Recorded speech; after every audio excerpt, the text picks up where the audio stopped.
પોરબંદરની જર્જરિત MD science કોલેજને મંગળવારે મહાનગરપાલિકા દ્વારા સીલ કરવામાં આવતા વિદ્યાર્થીઓનું ભાવિ અદ્ધરતાલ બન્યું હતું। ત્યારે કોલેજનું સંચાલન કરતા ટ્રસ્ટ દ્વારા માધવાણી કોલેજ ખાતે વિદ્યાર્થીઓના અભ્યાસની વ્યવસ્થા કરાઈ છે અને પ્રેક્ટિકલ કરી શકે તે માટે 15 દિવસ માટે સીલ ખોલી આપવા કલેક્ટરને પણ રજૂઆત કરાઈ છે। પોરબંદરમાં હજારો તેજસ્વી વિદ્યાર્થીઓની કારકિર્દીનું ઘડતર કરી ચૂકેલી નવયુગ એજ્યુકેશન સોસાયટી સંચાલિત જિલ્લાની એકમાત્ર ગ્રાન્ટ એમડી સાયન્સ કોલેજની સ્થિતિ હાલ દયનીય બની છે। કોલેજ ખંડેર હાલતમાં ફેરવાઈ ગઈ છે। અહીં 200થી વધુ વિદ્યાર્થીઓ જીવના જોખમે અભ્યાસ કરી રહ્યા હતા। ખાનગી કોલેજની સરખામણીએ અહીંની ફી ખૂબ જ ઓછી હોવાથી ગ્રામ્ય પંથકમાંથી પણ અહીં વિદ્યાર્થીઓ અભ્યાસ અર્થે આવતા હતા। ત્યારે એકાદ મહિના પૂર્વે તંત્ર દ્વારા કોલેજનો સ્ટ્રક્ચર સ્ટેબિલિટી રિપોર્ટ કરાવવામાં આવતા તે પણ રિપોર્ટ નેગેટિવ આવ્યો હતો। ત્યારબાદ મંગળવારે મહાનગરપાલિકા દ્વારા કોલેજમાં અભ્યાસ ચાલુ હતો ત્યારે જ જઈ સ્ટાફ અને વિદ્યાર્થીઓને બહાર મોકલી મુખ્ય દરવાજો સીલ કર્યો હતો, જેને કારણે અહીં અભ્યાસ કરતા વિદ્યાર્થીઓનું ભાવિ અદ્ધરતાલ બન્યું હતું। ત્યારે કોલેજના ટ્રસ્ટીઓએ તેમના જ ટ્રસ્ટ દ્વારા સંચાલિત માધવાણી આર્ટ્સ એન્ડ કોમર્સ કોલેજના ગ્રાઉન્ડ ફ્લોરમાં આવેલ 7 ક્લાસરૂમ ઉપરાંત ઓફિસ અને સ્ટાફ રૂમ ખોલી આપવામાં આવ્યા છે। આથી આજે ગુરુવારથી અહીં અભ્યાસ શરૂ કરવામાં આવશે તેવું પ્રિન્સિપાલ વીટી થાનકીએ જણાવ્યું છે। જોકે કોલેજ ઘણા સમયથી જર્જરિત હાલતમાં ફેરવાઈ હોવા છતાં ટ્રસ્ટીઓએ તેના સમારકામની કોઈ કાર્યવાહી ન કરતા આવી સ્થિતિ સર્જાઈ હોવાનું વિદ્યાર્થીઓ જણાવી રહ્યા છે। બીજી તરફ કોલેજની લેબ પણ સીલ હોવાથી વિદ્યાર્થીઓ પ્રેક્ટિકલ કરી શકે તેમ ન હોવાથી આ મામલે પણ ટ્રસ્ટ દ્વારા કલેક્ટર અને મ્યુનિસિપલ કમિશનરને રજૂઆત કરી જણાવ્યું છે કે જો 15 દિવસ પહેલાં કોલેજની લેબનું સીલ ખોલી આપવામાં આવે તો વિદ્યાર્થીઓને ડબલ શિફ્ટમાં પણ પ્રેક્ટિકલ કરાવી તેઓનું પ્રેક્ટિકલ શિક્ષણ પૂર્ણ કરવામાં આવશે। જોકે હજુ સુધી આ મામલે તંત્રએ મંજૂરી આપી ન હોવાનું જાણવા મળે છે। ઉલ્લેખનીય છે કે 6 દાયકા પૂર્વે વિદ્યાર્થીઓ વિજ્ઞાનનો અભ્યાસ કરી શકે તે માટે રાજરત્ન શેઠ નાનજી કાલિદાસ મહેતાએ સાયન્સ કોલેજનું નિર્માણ કર્યું હતું, જેનું સંચાલન નવયુગ એજ્યુકેશન સોસાયટી દ્વારા કરવામાં આવતું હતું। આટલા વર્ષમાં આ કોલેજમાં અનેક છાત્રોએ અભ્યાસ કરીને ટોચના સ્થાન અને સિદ્ધિ હાંસલ કરી છે। ત્યારે ટ્રસ્ટીઓ દ્વારા કોલેજનો જે વિકાસ થવો જોઈએ તે વિકાસ તો દૂર રહ્યો, પરંતુ તેની વ્યવસ્થિત જાળવણી ન કરતા અને નિયત સમયે સમારકામ ન કરાવતા હાલ તો જે છે તે સુવિધા પણ છીનવાઈ ગઈ છે। નિપુલ પોપટ, પોરબંદર ટાઈમ્સ। ટ્રસ્ટી છું અને સાયન્સ કોલેજમાં પ્રોફેસરે અમને કીધું કે આવી રીતે સીલ મારી ગયા છે, તો અમને કોઈ ટાઈમ નથી આપ્યો કે અમે 2 દિવસ 3 દિવસમાં અમે ટાઈમ આપ્યો હોય તો અમે બધી વસ્તુ વ્યવસ્થિત કરી શકત, પણ અમને એક ટાઈમ આપ્યો નથી। તાત્કાલિક સીલ મારી ગયા છે। હવે અમારા કાગળિયા બધું તકલીફ ત્યાં જ છે, તો અમે કેવી રીતે શિક્ષણ કાર્ય શરૂ કરીએ? છતાં સાહેબે અમને કીધું કે આપણે કરી તો માધવાણીમાં અમે બધી સગવડ કરી છે, જો અમને 15 દિવસનો ટાઈમ આપી અને સીલ ખોલી દઈએ તો અમારા બધા સાધનો ત્યાંથી લઈ ને અમે શિક્ષણ કાર્ય શરૂ કરીએ। બરાબર। નગરપાલિકા દ્વારા અમને સીલિંગ માટેની કોઈ અગાઉથી જાણ કરવામાં આવેલી નહોતી। ગઈકાલે ઓચિંતાના બપોરે 1 વાગ્યે મને નોટિસ આપવામાં આવેલી કે કોલેજ સીલ કરવામાં આવે છે અને 3 વાગ્યાની આજુબાજુ આખી કોલેજ સીલ કરી અને પ્રક્રિયા પૂર્ણ કરેલ, પણ કોઈ પ્રકારની અગાઉથી જાણ કરવામાં નહોતી આવી।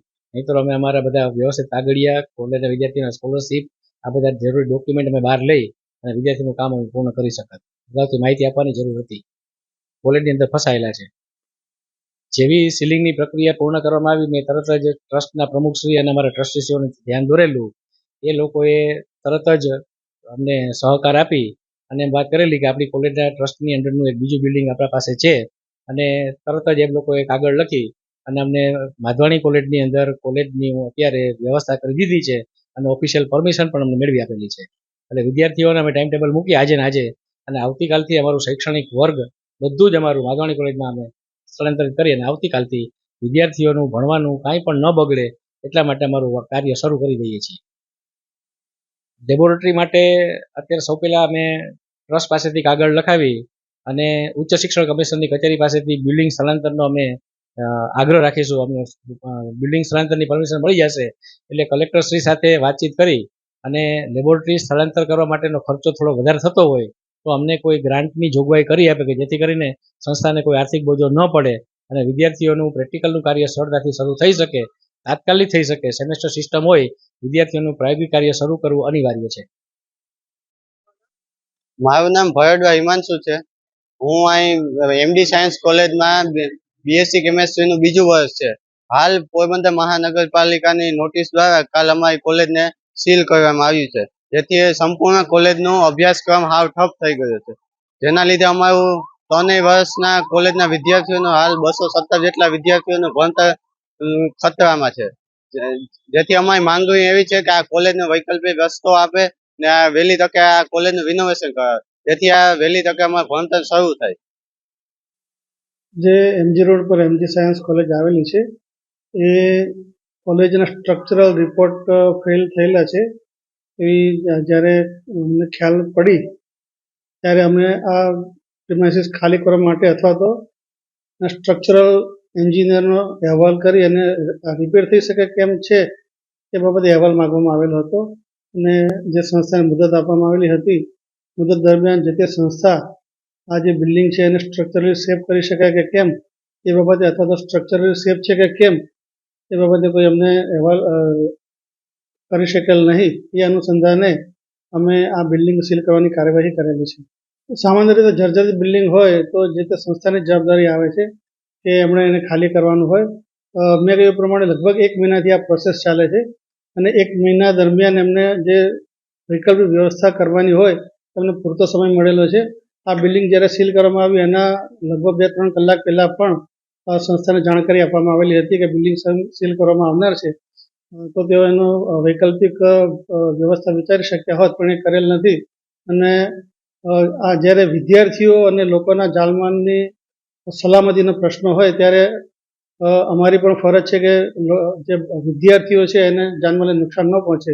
બિલ્ડિંગ જર્જરિત હોય અને અચાનક કોઈ ઉપરથી કોઈ મટીરિયલ પડે અથવા તો બિલ્ડિંગ કોલેપ્સ થાય તો મોટી જાનહાની થવાના સંજોગો ઊભા થતા હોય છે. એ બધા સંજોગો વિચારી અને બિલ્ડિંગ સીલ કરવા માટેની કાર્યવાહી કરવામાં આવેલી છે.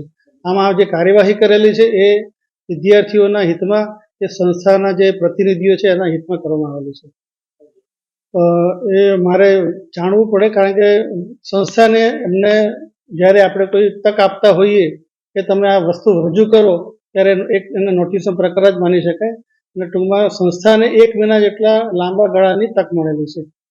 આ જે બિલ્ડિંગ છે એ ઘણીવાર એવા હોય છે કે જર્જરિત હોય અને રિસ્ટોર કરી શકાતા હોય છે, ત્યારે એના માલિકને આપણે રિસ્ટોર કરવા માટેની તક આપતા હોઈએ છીએ. અને જો જર્જરિત હોય તો એને ઉતારી લેવા માટે પણ આપણે જણાવતા હોઈએ છીએ. ટૂંકમાં આવા જે ઘણા જે બિલ્ડિંગ સીલ કરવામાં આવેલા છે એમાં કેટલાક બિલ્ડિંગ છે કે જર્જરિત હોવાના કારણે સીલ કરવામાં આવેલા છે અને આવા બિલ્ડિંગો ઉતારી લેવા માટે જે તે માલિકોને પણ જાણ કરવામાં આવેલી છે. જ્યારે બિલ્ડિંગ જર્જરિત હોય ત્યારે એને પૂરતી તક આપવામાં આવે છે ઉતારી લેવા માટે. અને જ્યાં એવું લાગે કે બિલ્ડિંગ ભયજનક છે તેનો ખોદણ કરી અને લોકોની જાનમાલની સલામતીને કોઈ નુકસાન ના થાય એના માટે કાર્યવાહી કરવામાં આવતી હોય છે.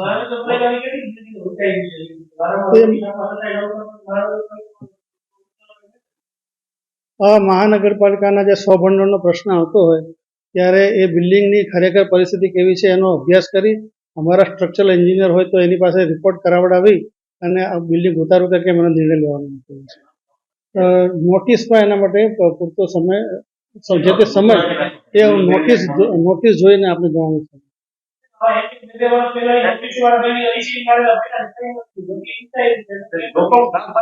ના, એવી વાત નથી. જે કેટલાક બિલ્ડિંગો આપણે છે છેલ્લા 1 વર્ષમાં એવા ઘણા બિલ્ડિંગ છે કે જે ઉતારવામાં આવેલા હોય અને આપ ઈચ્છો તો એની હું યાદી પણ આપી શકું તેમ છે.